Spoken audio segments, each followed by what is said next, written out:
আজকে তো জমি থেকে ধান তোলা হবে, আবারও সব জমি ফাঁকা হয়ে যাবে।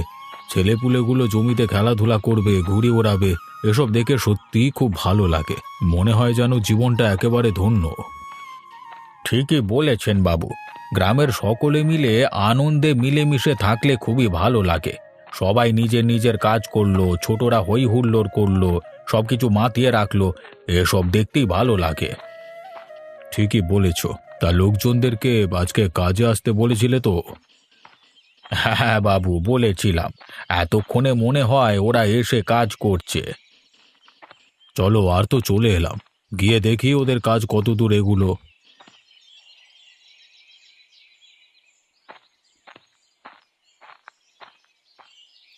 কি হে ভাইরা, কাজ চলছে তো ভালো করে?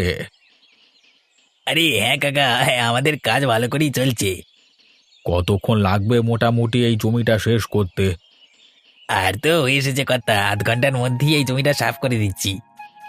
আরে হ্যাঁ হ্যাঁ, তোমরা কোনো চিন্তা করো না, এবারে তোমাদের সকলকে খাওয়াবো।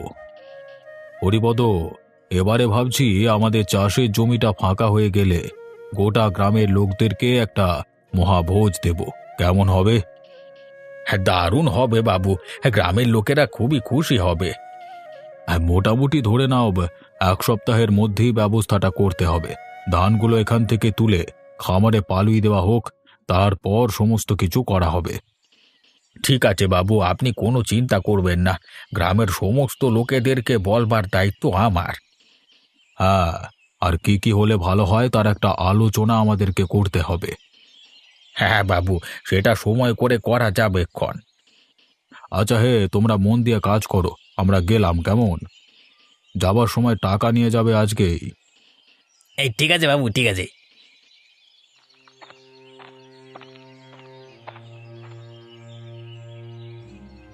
ব্যাটার ছেলে খেতে পায় না, এদিকে ভ্যান কিনে নেওয়া হয়েছে। দাঁড়া বেটা, তোর দেখাচ্ছি মজা। তোর এই ভ্যানকে আজকে আমি 12টা বাজাবো। এই নগেন, এই বাড়ি আছিস নাকি? এই কোথায় রে, একবার বেরিয়ে আয় তো। আরে গোপাল দাদা, যে কি সৌভাগ্য, হঠাৎ আমার বাড়িতে দাদা, এত কিছু দরকার ছিল নাকি? আরে এই পথ দিয়ে যাচ্ছিলাম, এমন সময় তোর এই নতুন ভ্যানটা দেখতে পেলাম। তা কিনলি নাকি? হ্যাঁ দাদা, কালকে কিনে নিয়ে এসেছি। কেমন হয়েছে দাদা ভ্যানটা? হ্যাঁ, ভালোই তো লাগছে, কিন্তু একটা চাকা যেন কেমন মনে হচ্ছে বলতো, খারাপ নাকি? কই না তো। আরে ভালো করে তাকিয়ে দেখ, মনে হচ্ছে চাকায় হাওয়া নেই। আরে তাই তো, এটা তো আগে লক্ষ্য করিনি। তাহলে কি হাওয়াটা কমে গেল নাকি? হাওয়া কি আর সাধে কমে? নিশ্চয়ই তোকে পাংচার হওয়া চাকা দিয়েছে। হ্যাঁ, মনে হচ্ছে তুই ঠকে গেলি রে। তোর কাছ থেকে পুরো টাকা নিয়েছে তো? হ্যাঁ, সে তো নিয়েছে দাদা, কিন্তু কি আর করা যাবে। মনে হচ্ছে আবার আমার খরচ হবে। এখন আমি কোথায় যাব বলো দেখি? তুই একটা আহাম্মক, জিনিস নেওয়ার সময় দেখে নিতে হবে না? আমি তো সবকিছুই দেখে নিয়েছিলাম দাদা। কালকে রাত্রে আমি ভ্যানটা চালিয়ে এতটা আনলাম, কিন্তু আজকে সকালে যে এরকম জিনিস দেখবো সেটা ভাবতে পারিনি। কি আর করা যাবে, ভাবলাম তোর নতুন ভ্যানে চেপে আজকে কিছু বাজারঘাট করতে যাব, মানে বেশি করে বাজার নিয়ে আসবো আর কি, কিন্তু সেটা তো আর হলো না। আমার ভাগ্যটাই খারাপ দাদা। এত কষ্ট করে টাকা জমিয়ে একটা ভ্যান কিনলাম, তাও দেখো এরকম একটা খুঁত বেরিয়ে গেল। যাক, কি আর করা যাবে, মন খারাপ করিস না। আশা করছি সবকিছু ঠিক হয়ে যাবে। আমি এখন চললাম। হ্যাঁ।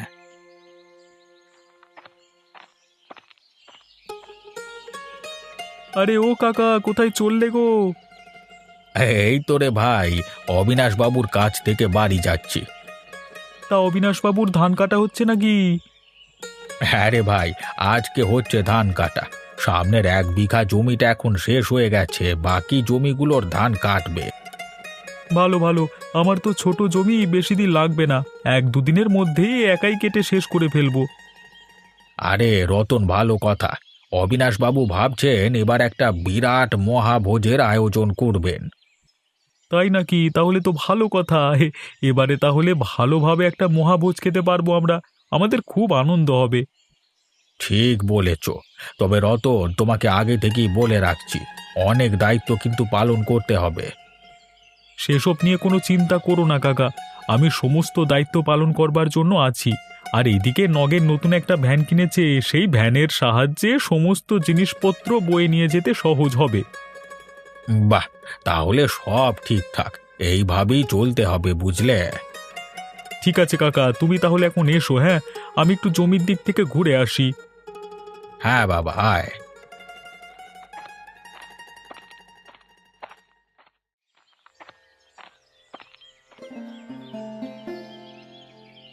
গিন্নি, আরে ও গিন্নি, কোথায় গেলে? তোমার সাথে কথা আছে, এসো। কথা পরে বলবে। সবজি বাজার যে করতে গেলে হাতে তো একটা সবজিও দেখতে পাচ্ছি না। আর বলো না গিন্নি, সবজির বাজারের দাম আগুন, একটা সবজিতেও হাত লাগাতে পারলাম না। সে কি, সবজির দাম বেশি বলে তুমি সবজি না নিয়ে চলে এলে? তাহলে এখন খাবে কি? সে যা হোক, একটা খাওয়া যাবে, কিন্তু বাজারঘাট কদিন করা বন্ধ রাখতে হবে। বেশ তো, তুমি তো এখানেই থাকবে। তাহলে একটা কাজ করবে, ঘরের রান্নাটাও তুমি কাল থেকে করবে, কেমন? আরে না না, তুমি এ কি বলছো? আমি কি তোমার মতো রান্না করতে পারবো? তুমি কত সুন্দরভাবে ঘর গুছিয়ে রাখো, আমার পক্ষে এটা কি সম্ভব? তাহলে তোমার পক্ষে যেটা সম্ভব সেটাই করো। ঘরে যদি ঠিক মতো মশলাপাতি বাজার হাট না থাকে, তাহলে আমি কিছুই করতে পারবো না। তখন আমাকে বললে কিন্তু হবে না। আরে দেখলে তো গিন্নি, এইসব কথার মাঝখানে আসল কথাটি চাপা পড়ে গেল। আসল কথা বলতে তুমি কি বলতে চাইছো? আরে শুনেছো কি, আমাদের নগেন নতুন একটা ভ্যান কিনেছে। তাতে আমি কি করব? তোমার তো কোনোদিন মুরদ হলো না। তাও দেখো নগেন কি ছিল আর কি হয়ে গেল। ওর থেকে দেখেও তো কিছু শিখতে পারো। তোমার সঙ্গে ফালতু কথা বলবার আমার সময় নেই। যাই, আমি বরং দুটো শাক তুলে আনি, তবু যদি কিছু খেতে পাও।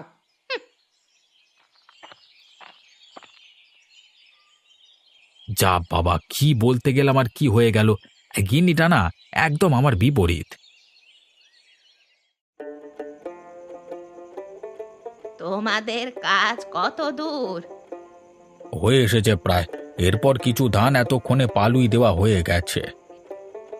আরে, আমি সে কথা বলিনি।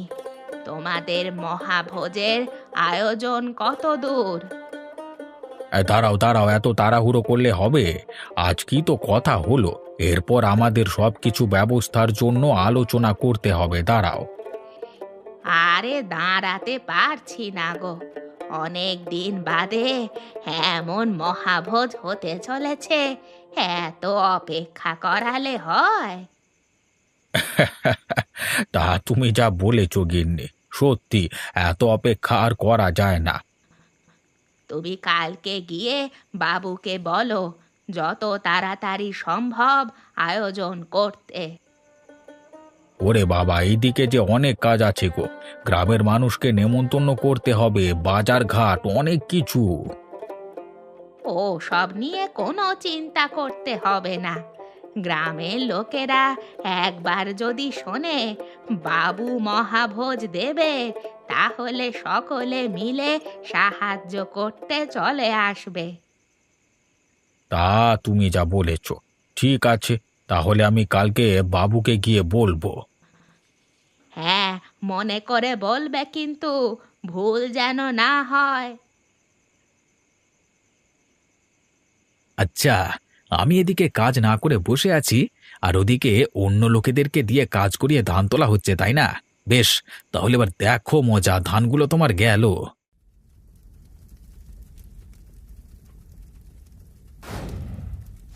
আরে কি, কোথায় আছো? তাড়াতাড়ি এসো, এই যে আগুন ধরে গেছে, তাড়াতাড়ি এসো, ধানগুলো নালে নষ্ট হয়ে যাবে। আরে আরে, এইভাবে আগুন লাগলো কি করে? তাড়াতাড়ি জল নিয়ে এসো, সব কটা ধান পুড়ে গেল, জল নিয়ে এসো তাড়াতাড়ি।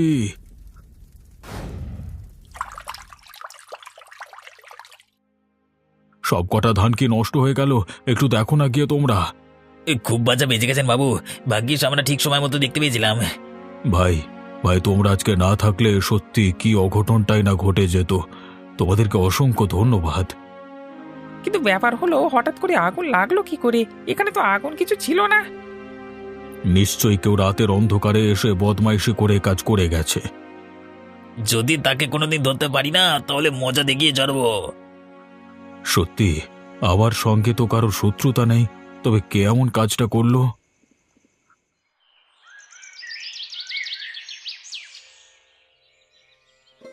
সত্যি কালকে রাতে ভীষণ বড় এক দুর্ঘটনা ঘটে যেত। আর তাও যা মনে হচ্ছে বাবু, 1,020 টাকার মতো আমাদের লস হয়ে গেল। কি আর করা যাবে, হয়তো ভাগ্যে এটাই ছিল। এ নিশ্চয়ই কোনো বদমাইশ লোকের কাজ। কেউ অন্ধকারের মধ্যে এসে আগুন ধরিয়ে দিয়ে চলে গেছে। হ্যাঁ, আমিও সেটাই সন্দেহ করি, কিন্তু কে করলো সেটা তো আর বোঝা গেল না। বাদ দাও, যা হয়েছে সেটা আর ভেবে লাভ নেই। এরপর থেকে রাত্রে পাহারার ব্যবস্থা করতে হবে। একদম বাবু, দরকার হলে আমি রাতে থাকবো। তোমার বয়স হয়েছে কাকা, তুমি এখানে থেকে কি করবে? আমি তো আছি, আপনি কোনো চিন্তা করবেন না। আচ্ছা, যাই হোক, তোমরা তাহলে একবার সময় করে এসো। একটা আলোচনা সেরে ফেলতে হবে, তো ফর্দগুলো করতে হবে। সে কি বাবু, আপনি এর পরেও মহাভোজের আয়োজন করবেন? হ্যাঁ, করব না কেন? এসব ঘটনা ঘটতেই থাকবে, তা বলে আমাদের পিছিয়ে পড়লে হবে? সত্যি বাবু, আপনার সহ্য ক্ষমতা আছে বলতে হবে। এটাই জীবন, ভালো মন্দ নিয়ে চলতে হবে, কিন্তু তার মধ্যে আনন্দ থামালে হবে না। আর 7-8 দিন বাদ নয়, 2-1 দিনের মধ্যে সমস্ত ব্যবস্থা করে আয়োজন করতে হবে। ঠিক আছে বাবু, আপনি যেমন বলবেন তেমন হবে।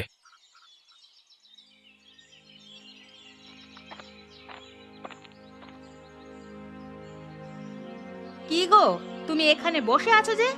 আর ওদিকে যে গ্রামে একটা অঘটন ঘটে গেছে, সে খবর কি তুমি পাওনি? এই কোন অঘটনের কথা বলছো? আমি তো কিছুই বুঝতে পারছি না। অবিনাশ বাবুর ধানের গাদায় কালকে রাতে আগুন লেগেছে। কোনো মতে ধানগুলোকে বাঁচিয়েছে। তাই নাকি? ভালোই হয়েছে। ভালো হয়েছে মানে? গ্রামের মানুষের একটা ক্ষতি হয়ে যাচ্ছে, আর তুমি বলছো ভালো হয়েছে? আরে না না গিন্নি, আমি কি সে কথা বললাম? আমি বললাম ধানগুলোকে বাঁচিয়েছে, যা হোক করে ভালোই করেছে, বুঝলে? ও, তাহলে ঠিক আছে। তুমি সব সময় আমাকে সন্দেহ করো গিন্নি, আমার একদম ভালো লাগে না। সারাদিন কি এখানেই বসে থাকবে? বাজারে যাবে না? দেখি যাবো একবার। আগুন লাগা সম্পর্কে একটু খোঁজ খবর নিতে হবে তো। সেই ব্যাপারটা কি হয়েছে আমাকে একটু বলবে এসে। কি আর তোমাকে সে বলবো, ব্যাপার কি হয়েছে সেটা আমি ছাড়া আর কেউ জানে না। ওরে বাবা, এবার নিজের ধানগুলো নিয়ে ভয় হচ্ছে রে। কেউ যদি রাতের বেলা এসে আমার ক্ষতি করে দিয়ে চলে যায়। ধানগুলো বেশি দিন আর রাখবার দরকার নেই জমিতে, যত তাড়াতাড়ি সম্ভব তুলে নাও।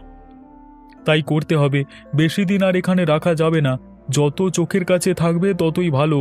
আমি তো না হয় বলেছি অবিনাশবাবুর ওখানে পাহারা দেব, ঘরের ধানগুলো গিন্নি পাহারা দিলেই হবে। হ্যাঁ দাদা, বৌদি তো ঘরে আছে, তোমার কোনো চিন্তা নেই। তাহলে দাদা, এবারে বোধহয় মহাভোজের আশা আমাদের ত্যাগ করতে হবে তো গো। আরে না রে না, ও নিয়ে কোনো চিন্তা নেই, আমাদের মহাভোজ হবে। বাবু নিজে যখন বলেছেন হয়ে ছাড়বে। আরে বাহ, তাহলে তো খুব ভালো। আমি তো ভেবেছিলাম আর হবে না। আমিও সেটাই ভেবেছিলাম, কিন্তু বাবু কালকে নিজে থেকেই কথাটা বললেন, তখন আমরা একটু অবাক হয়ে গেছিলাম। যাক, অনেকদিন বাদ তাহলে সকলে মিলে একটা আনন্দ উৎসব করা যাবে, বলো? তা যা বলেছিস, তাহলে তোকে বলে রাখলাম, মহাভোজটা হয়ে গেলেই আমার ধানগুলো কিন্তু ঘরে তুলে দিতে হবে তোকে। একদম দাদা, আসি আর বলতে, তুমি যখন বলবে তখনই তুলে দেব।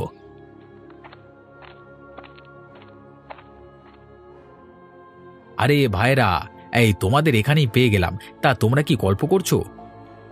কি রে গোপাল, গ্রামে এত বড় একটা কাণ্ড ঘটে গেছে, তোকে তো ওখানে দেখতে পেলাম না। কাণ্ড ঘটে গেছে মানে? কি ব্যাপার ঘটেছে? নাটক করো না গোপাল দাদা, এমন ভান করছো যেন মনে হচ্ছে তুমি কিছু শোনোনি। হ্যাঁ, অল্প অল্প শুনলাম। অবিনাশবাবুর ধানের গাদায় নাকি। সেখানে গিয়ে তো একবার দাঁড়াতে পারতে। এদিকে খাওয়ানো হলে তো তুমি আগে সেখানে চলে যাও। হ্যাঁ, এই তুই আমার সঙ্গে ঝাঁঝি মেরে কথা বলবি না। যেটা সত্যি সেটাই বলেছে। তোমার শোনার হলে শোনো, না হলে এখান থেকে যাও, আমাদের কথার মাঝখানে এসো না। ঠিক আছে, আমাকে এমনভাবে অপমান করলি তো, আমিও তোদের দেখে নেব। আমাদের ধানেও আগুন লাগাবে নাকি? কি বলতে চাইছিস তুই? আমি এ কাজ করেছি? একদম মুখ সামলে কথা বলবি। তোদের কাছে কোনো প্রমাণ আছে? প্রমাণ নাই বলি তো তুমি এখনো বুক ফুলিয়ে ঘুরে বেড়াতে পারছো। থাকলে তোমার অবস্থা খারাপ করে দিতাম। হ্যাঁ, দেখলি দেখলি কেমন ভয়ে পালিয়ে গেল। এটা একটা বিরাট শয়তান। তাহলে বাবু বলুন কি কি রান্না করা হবে? তোমরাই বলো শুনি কি কি হলে ভালো হয়। এই শীতের সময় গরম গরম মাংস ভাত হলে জমে যাবে বাবু। ঠিক আছে, তাহলে মাংস ভাত, সবজি ডাল আর সাথে গরম ভাত কি হবে তো? হ্যাঁ বাবু, একদম জমে ক্ষীর। তাহলে তোমরা বাজার ঘাট কবে করতে যাবে? পরশু তো আয়োজন হচ্ছে, তাহলে কালকে আমরা সবজিপত্র সব কিনে নিয়ে চলে আসবো বাজার থেকে। আর মুরগিটা অর্ডার দিয়ে আসবো। একেবারে তৈরি করা মাংস চলে আসবে, মাথা ব্যথা থাকবে না। বেশ, তাই করো। যত টাকা লাগবে আমি দিয়ে দিচ্ছি তোমাদের। আজকে গ্রামের সব লোকজনদেরকে বলা হয়েছে তো? আসলে বাবু, মাঝখানে যা ঘটনা ঘটলো, সমস্ত কিছু গোলমাল হয়ে গেছিল। আমরা কালকের মধ্যেই গ্রামের সমস্ত লোকজনকে জানিয়ে দেব, যাতে তারা চাষের জমিতে চলে যায়। হ্যাঁ, সকলে যেন যায়, কেউ যেন বাদ না যায়, সেদিকে খেয়াল রাখবে বিশেষ করে। নগেনকে বলে রেখেছি, কালকে ওর ভ্যানটা নিয়েই অনেক কাজ করব। সবজিপত্র আনবো, সাথে গ্রামের সকল লোককে নিমন্ত্রণ করে দিয়ে চলে আসবো। বেশ, তোমরা তাহলে দায়িত্ব নিয়ে কাজটা একটু করো। আমার মহাভোজটা যেন ভালোই ভালোই উদ্ধার হয়ে যায়, কোনো বিপদ আপদ আবার যেন না হয়। কোনো চিন্তা করবেন না, আমরা সব সময় সতর্ক থাকবো, কেউ কোনো ক্ষতি করতে পারবে না।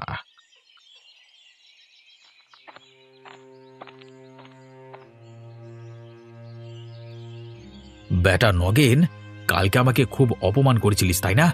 দেখি তোরা কেমন মহাভোজ করতে পারিস। আজকে তোর ভ্যানের চাকার হাওয়া আমি খুলে দিয়ে চলে যাব আবার। আর তোরা কিভাবে কি করিস আমি দেখব।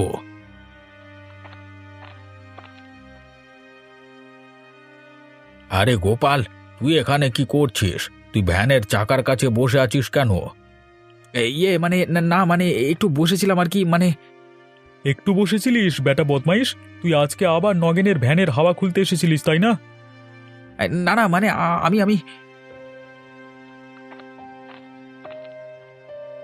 কি ব্যাপার, এত চেঁচামেচি কিসের? তোকে বারবার বলেছিলাম ভ্যানটা সরিয়ে রাখবি। এই দেখ, এই গোপাল আজকে আবার এসেছিল তোর ভ্যানের চাকার হাওয়া খুলতে। ছি ছি ছি ছি, গোপালদা তুমি এই কাজ করতে পারলে? তুমি জানো যে আজকে আমরা বাজার করতে যাব? না মানে আমার ভুল হয়ে গেছে রে, আমি ভুল করে ফেলেছি। আর কত ভুল করবি গোপাল? তার মানে তুই বাবুর ধানের কাদায় আগুন ধরিয়ে দিয়েছিলিস? আমারও তাই মনে হয়। এই বেটা সেই শয়তান, একে বাবুর কাছে ধরে নিয়ে যাওয়া যাক।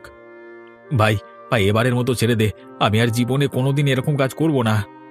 ছেড়ে দিতে পারি, তবে কালকের যতজন লোক খাবে তাদের সমস্ত পাতা তোলবার দায়িত্ব তোর। ঠিক আছে দাদা, তোমরা যা বলবে তাই করে দেব। কথাটা মনে থাকে যেন, না হলে তোর একদিন কি আমার একদিন। চল নগেন, আমাদের অনেক কাজ বাকি আছে, করতে হবে। কি ভাইরা, এই সমস্ত কিছু ঠিকঠাক আছে তো? হ্যাঁ বাবু, আমরা একদম পেট ভরে খাচ্ছি, দারুণ লাগছে খেতে। খাও খাও, একদম তৃপ্তি করে খাও, কোনো রকম লজ্জা করবে না। হ্যাঁ বাবু, সত্যি আজকের আয়োজনটা আমাদের সারা জীবন মনে থাকবে। আপনার এত ক্ষতি সত্ত্বেও আপনি আমাদের কথা ভেবেছেন। আরে ওসব কথা আজকের দিনে বাদ দাও, তোমরা মন ভরে খাও। বাবু আপনি বসে পড়ুন, আমি সমস্ত পাতা সাফ করেছি আজকে। বাহ, এইভাবেই তো মিলেমিশে কাজ করতে হবে, তবেই না একটা উৎসবের মতো মহাভোজ হবে। তা যা বলেছেন বাবু। দেখেছো হরিপদ কাকা, গোপাল ভালো সাজছে কেমন। যা করছে করতে দে, চল আমরা পরিবেশন করি।